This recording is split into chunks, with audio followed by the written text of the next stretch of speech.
সামনেই সরস্বতী পুজো, তাই একটা গেট রেডি উইথ মি তো হতেই হয়। আর যেহেতু সরস্বতী পুজো আর তার জন্য বন্ধুদের সাথে ঘোরা ফেরা আড্ডা সবটাই সকাল থেকে শুরু হয়, তাই সাজটা হবে হালকা আর এলিগেন্ট।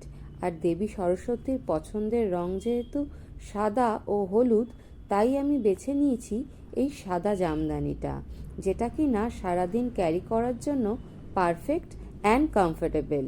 সাজটা যার যার পছন্দ অনুযায়ী, তাই এই শাড়িটাই আমি স্টাইলিং করেছি একটু অন্যভাবে। যারা সবার মধ্যে একটু নজর করা লুক চাও, তারা শাড়িটা একটা টপের সাথে পেয়ার করে পরতে পারো। কোমরে একটা বেলি চেন কি আগেকার দিনের মতো চাবির গোছা ট্রাই করতে পারো।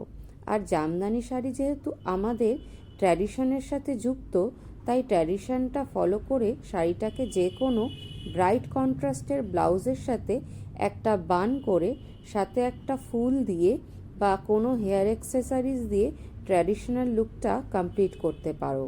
তুমিই হবে সেদিনের সেরা সুন্দরী। আমার পার্সোনালি পছন্দ সেকেন্ড লুকটা, তোমরাও ট্রাই করে দেখতে পারো।